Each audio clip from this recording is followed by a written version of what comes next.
Hi everyone and welcome you all in physics अध्ययन। और previous lectures में हम लोगों ने विरियल थ्योरम, इक्विपार्टीशन थ्योरम और उसके कुछ प्रॉब्लम्स करना शुरू किए थे। And I hope now you have a bit idea कि प्रॉब्लम्स कैसे आते हैं एग्जाम्स में और कैसे उसको अप्लाई करना है। That's it. ओके, तो प्रीवियस लेक्चर सेशन में कुछ प्रॉब्लम्स छूट गए थे तो वो हम लोग यहाँ पे कंटिन्यू करेंगे। ओके, और ये भी टीएफआर के एग्जामिनेशन से और एक जस्ट 2020 का बड़ा ही अच्छा सा प्रॉब्लम है, उसको सॉल्व करेंगे और एक और प्रॉब्लम सॉल्व करेंगे। So in total we will solve at least 3 problems और then we will start quantum harmonic oscillators. और अभी तक अगर आपने चैनल को सब्सक्राइब नहीं किया है तो do subscribe the channel. Okay, so let's start with the very first question which is this. So question is, a classical ideal gas of atoms with mass m is confined in a three-dimensional potential. Three-dimensional potential मेरे पास कुछ है दिया हुआ है at a temperature T. If kBT is a Boltzmann constant, the root mean square distance of the atom from the origin is. Okay, और ये चार कुछ options दिए हुए हैं। तो इस particular potential को अगर let me write over here. Okay, एक sequence में लिखते हैं so that you can follow the things. अगर मैं इस पर्टिकुलर पोटेंशियल को जो x y z coordinate system में है अगर मैं आर में लिखना चाहूँ, so this is very simple, lambda by 2 multiplied by r square. Okay, ये मेरे पास पोटेंशियल दिया हुआ है। मुझे फाइंड आउट क्या करना है, I have to find out root mean square, RMS distance निकालनी है। तो रूट मीन स्क्वायर क्या होता है कि पहले आप डिस्टेंस का स्क्वायर करो, फिर उसका एवरेज लो और फिर उसका रूट निकालो। ओके, तो ये क्वांटिटी मुझे कैलकुलेट करनी है। हमें अगर ये एवरेज आर स्क्वायर का एवरेज क्या है वो पता चल जाए तो ये मेरी आरएमएस वैल्यू हम लोग आराम से कैलकुलेट कर सकते हैं।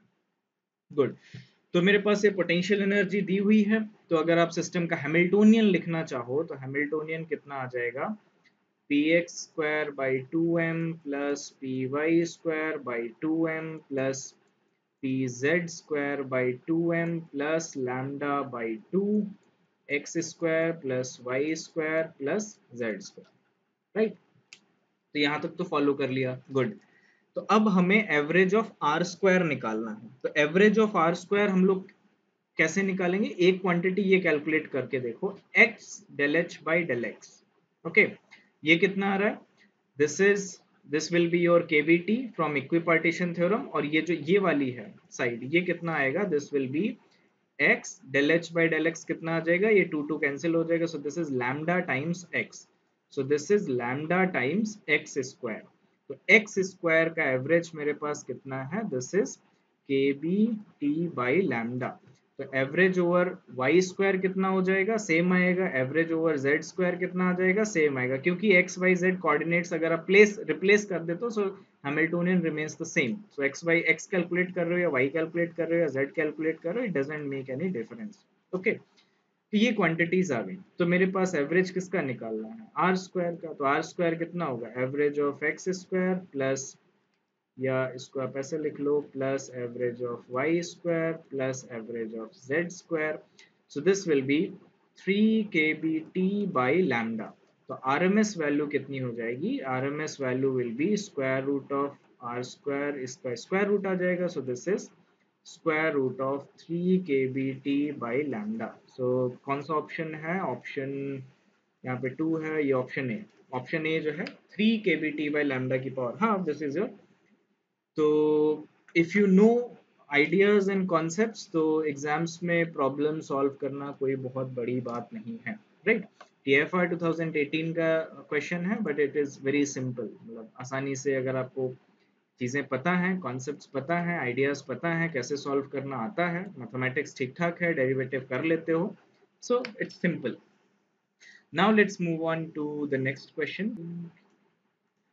क्वेश्चन क्या है, suppose that the energy of the particle can be represented by the expression E Z, मेरे पास दिया हुआ ए जेड की power 4, where z is the coordinate और मोमेंटम। ठीक है, इन्होंने स्पेसिफाई कर दिया कि जेड या तो कोऑर्डिनेट है या मोमेंटम है, and can take on all values from zero to infinity plus infinity. The average energy per particle for the system at temperature T of such something something, what is this? तो average energy निकालना है ना, तो let's apply this rule. So this energy है, यही तुम्हारा Hamiltonian भी given है. So this is Z del H by del Z. इसको कैलकुलेट करते हैं. This will B Z 4 a की power Z cube. So this will be your KBT. तो 4 a Z की power 4, this is your KBT. तो a Z की power 4 जो है, this is nothing but your average energy at Z. So this is your KBT by 4.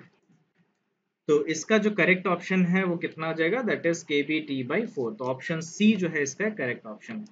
तो दो problems हम लोगों ने सॉल्व कर लिए, और इससे पहले भी इसी तरीके के कुछ प्रॉब्लम्स थे जो हम लोगों ने सॉल्व की. तो एक और प्रॉब्लम सॉल्व कर लेते हैं जो कि जस्ट 2020 यानी कि रिसेंट एग्जाम्स का क्वेश्चन है. So let's do that. Great. तो क्वेश्चन ये है, a classical gas of n particles is kept at temperature T is confined to move in a two-dimensional surface. तो मेरे पास surface मतलब dimension की restriction आ गई है. If an external linear force is applied along the x-axis, then the partition function of the system will be proportional to. थोड़ा सा अलग है जो कि हम लोगों ने जो ideas concepts पढ़ रहे थे, but it's good to discuss this question क्योंकि टू डायमेंशन है. ओके. तो हैमिल्टोनियन सिस्टम क्या क्या होगा, x मोमेंटम होगा कुछ और कुछ y मोमेंटम होगा. तो this will be the total kinetic energy पास. अब देखो लीनियर फोर्स दिया है, यानी कि force is some constant time let's say x, क्योंकि x डायरेक्शन में अप्लाइड है. तो इसकी जो पोटेंशियल एनर्जी होगी वो some constant times x² by 2 आ जाएगी. ओके. प्लस और माइनस डिपेंड्स अपॉन की कैसा फोर्स है, but you can expect that is x² by 2 variation आएगा. तो यहाँ पे हम लोग हैमिल्टोनियन में एक टर्म और ऐड कर देंगे जो कि एक्सटर्नल लीनियर फोर्स की वजह, इसकी स्पेलिंग एक्सटर्नल लिख लिया है. So this is NaL. Okay, external. तो this will be some constant times x² by 2. Partition function का वेरिएशन कैसा होगा ये बताना है. तो देखो z जो होगा that is proportional to integrals of dpx, some factor यहाँ पे आएगा, integral of dpy, integral of dx, integral of dy, e raised to power minus beta px square by 2m multiplied by e raised to power minus beta py square by 2m multiplied by e raised to power minus beta ax square by 2 something. ठीक है, कुछ इसी के proportionality आएगी. dy integration तो सिर्फ length दे देगा.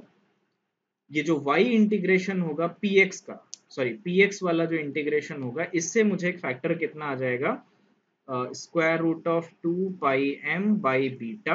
और ऐसे मेरे n पार्टिकल्स हैं. ठीक है, यहाँ पे n पार्टिकल्स हैं, तो ये कंट्रीब्यूशन कितने आ जाएगा, n पार्टिकल्स का आएगा. सिमिलरली इस पार्टिकल का कंट्रीब्यूशन कितना आ जाएगा, square root of 2πm by beta की पावर n. और इसका कंट्रीब्यूशन कितना आ जाएगा, this will be beta a into 2 की पावर हाफ, और n पार्टिकल्स हैं तो n/2. ओके. तो ये कितना है, 1 बाई बीटा की पावर n, 1 बाई बीटा की पावर n. तो z जो है that is proportional to 1 by beta की पावर 3n/2.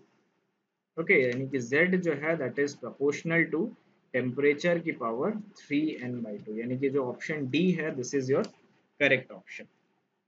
तो जस्ट में भी देखो बेसिक से ही क्वेश्चंस हैं, कोई ऐसा नहीं कि बहुत डिफिकल्ट क्वेश्चन पूछ लिया है जिसमें एक लेंदी कैलकुलेशंस है, ऐसे कोई प्रॉब्लम्स नहीं है. बेसिक क्वेश्चंस हैं, सिंपल प्रॉब्लम्स है, but you have to solve it. अगर तुम्हें आता है तो कर लोगे, नहीं आता है नहीं कर पाओगे.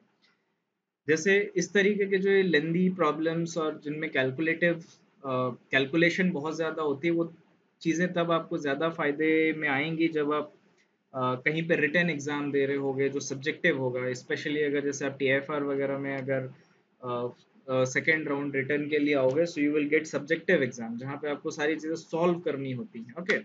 तो यहाँ पे तो आप अकड़ बकड़ बम्बे मूवी कर सकते हो कि देख लिया कौन सा सही है, गेस कर दिया, सही तो सही वरना नेगेटिव. ठीक है, लेकिन सब्जेक्टिव में ऐसा नहीं होता है. सब्जेक्टिव में you have to solve with each and every step, derivative, सारी चीज़ें आपको अच्छे से कैलकुलेट करनी पड़ेंगी. सो एक बार प्रीवियस वीडियोस में बोल चुका हूँ, एक बार फिर से बोल देता हूँ कि टिप्स एंड ट्रिक्स पे अगर रिलाई करोगे, this will not work in a long run. एक लंबे समय तक ये चीज़ें साथ में नहीं रहेंगी. एग्जाम में भले ही आपके एक क्वेश्चन एक्स्ट्रा कर लो, 2 मार्क्स ज़्यादा आ जाए, रैंक जहाँ 100 आनी थी वहाँ 80 आ गई, लेकिन उस 180 में बहुत डिफरेंस हो जाएगा अगर 100 वाले ने अच्छे से चीज़ें पढ़ी हुई हैं. तो जब आप कोर्स वर्क करोगे साथ में, तब आपको चीजें रियलाइज हो जाएंगी। तो जैसे ये वीडियो मैं TFR कैंपस में रिकॉर्ड कर रहा हूँ, राइट। तो यहाँ पे मेरा जो रूममेट है, तो जो मैं चीज़ें अभी तुमको बता रहा था कि सब्जेक्टिव नॉलेज होनी चाहिए, कॉन्सेप्चुअल नॉलेज होनी चाहिए, तो जब मैं चीज़ें रिकॉर्ड कर रहा था तो पीछे से बोलता है कि वो IIT गुवाहाटी से था मैथमेटिक्स में, तो वो पीछे से बोलता है कि IIT गुवाहाटी में ऐसे कई स्टूडेंट्स आए जो कोर्स नहीं पास कर पा रहे हैं, रैंक अच्छी है, सारी चीज़ें अच्छी हैं, बट जब IITs का कोर्स वर्क उनके हाथ में आया, जब वो उनके पास वो सब्जेक्टिव नॉलेज नहीं है, वो टिप्स एंड ट्रिक्स पे रिलाई करके एग्जाम क्रैक करके तो आ गए, लेकिन वहां पे जाके फिर चीजें ऐसी फेस कर रहे हैं कि बेस स्ट्रांग नहीं है, प्रॉब्लम्स नहीं सॉल्व कर पा रहे हैं। तो ये चीजें होती हैं मैथमेटिक्स में ही नहीं, फिजिक्स में मेरे बैच में भी मैंने देखे कि जो स्पेशली वो स्टूडेंट्स जो कोचिंग लेके आए थे, जिनको बस कुछ चीजें ही करनी थी, उनको बहुत ज्यादा प्रॉब्लम होती थी अगर उन्होंने पहले से अच्छी बेस नहीं बना के रखा है। अगर बेस ठीक है, बैकग्राउंड अच्छा है, तुमने चीजें करके आए हो, तो कोई प्रॉब्लम नहीं। लेकिन अगर बेसिक अंडरस्टैंडिंग नहीं है, तो तुम कहीं पे भी चले जाओ, चाहे IITs हो, चाहे आइजर्स हो, चाहे ISC हो, चाहे TFR, कोई भी इंडिया के या बाहर के किसी भी इंस्टीट्यूट में चले जाओ, अगर आपने क्रिटिकल थिंकिंग की स्किल्स नहीं आई हैं, आपको सोचना नहीं समझ में आ रहा, अगर मैं इसी जो प्रॉब्लम्स करा रहा हूँ, इन्हीं में, इसी प्रॉब्लम में जो मैंने कराया, इसी प्रॉब्लम में एक छोटा सा चेंज कर देते हैं। ओके, लेट्स डू दिस कि एक एक 3 डायमेंशनल गैस है, एक सिलेंडर है, ओके। और इसमें मैंने ये पहले भी प्रॉब्लम बता चुका हूँ। लेट्स सपोज इसमें मैंने एक अच्छा, इससे भी इजी प्रॉब्लम कर देते हैं, ये तो थोड़ा टफ हो जाएगी, इससे भी इजी प्रॉब्लम्स कर देते हैं। लेट सपोज मेरे पास एक सिलेंडर है जो इस पर्टिकुलर एक्सेस पे रखा हुआ है, ये मेरा Z एक्सेस है और ये मेरा X axis, and this is your Y axis. Okay, तो Z एक्सेस के अलॉन्ग है, इसमें कुछ क्लासिकल पार्टिकल्स दिए हुए हैं, आइडियल गैस ही भर लो इसमें, ठीक है। लेकिन उस आइडियल गैस का मास तो है ना M, यहाँ पे ग्रेविटी एक्ट कर रही है G। और लेट सपोज इसकी जो रेडियस है that is capital R, let suppose इसकी जो हाइट है दैट इज कैपिटल H लिख लो, और let suppose this is a centre. Now calculate the partition function, write the Hamiltonian, calculate the partition function, calculate the pressure कि इस end पे when H is equal to 0, तो इस disc पे pressure कितना आएगा, यहाँ पे प्रेशर कितना आएगा। Okay, and this problem we will do in some time later. But यही चीज है कि अगर आपको थोड़ा सा प्रॉब्लम मॉडिफाई करके दे दिया जाए, तो क्या आप खुद से सोच के, आपके जो बेसिक्स हैं, जो कॉन्सेप्ट्स हैं, क्या उनके बेसिस पे आप प्रॉब्लम्स को एटलीस्ट स्टार्ट कर पा रहे हो या नहीं। तो पूरा सॉल्व करना तो बात की बात है, लेकिन एटलीस्ट स्टार्ट कर पा रहे हो या नहीं। तो write down the Hamiltonian of the system, calculate the partition function and check कि यहाँ पे प्रेशर, अच्छा देखो, अगर तुम फिजिकली सोचो तो क्या होगा, ये जो क्लासिकल आइडियल गैस, अगर ग्रेविटी ना होती तो हर जगह पे इंटरेक्ट कर रहे होते, लड़ रहे होते, झगड़ रहे होते। लेकिन अगर ग्रेविटी है तो ये मास, पार्टिकल्स के पास मास है, तो नीचे की तरफ टेंड करेंगे। तो तुम एक्सपेक्ट करोगे फिजिकली कि ये जो H इज इक्वल टू 0 वाला, जो ये सर्कुलर डिस्क वाला जो प्लेन है, इस पे प्रेशर ज्यादा होगा कंपेयर टू दिस। मैथमेटिकली निकाल के दिखाओ कि pressure at H is equal to 0 is greater than pressure at H is equal to H। बहुत सी चीजें आप इसमें कैलकुलेट कर सकते हो, but for the time being let's do this. तो ओवरऑल आइडिया ये है कि थोड़ा सा सीरियस हो जाओ और चीज़ों को करो और पढ़ो और समझो, ना कि सिर्फ रटो।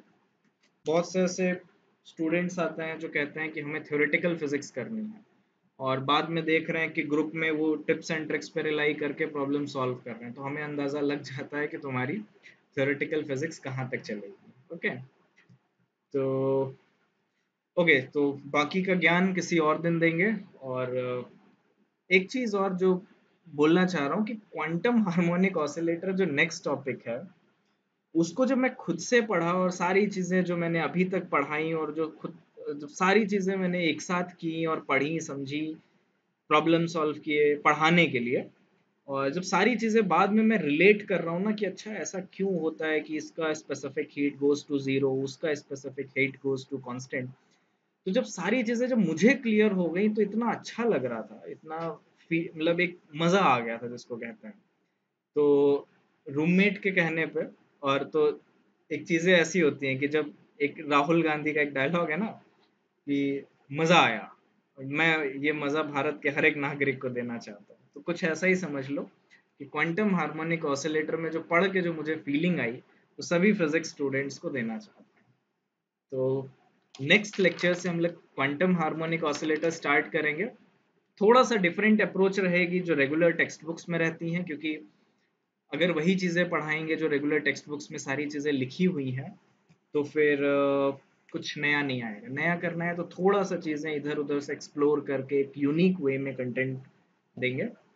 And I hope that will help you to understand quantum harmonic oscillator. So see you in the next video. Tata, bye bye, take care.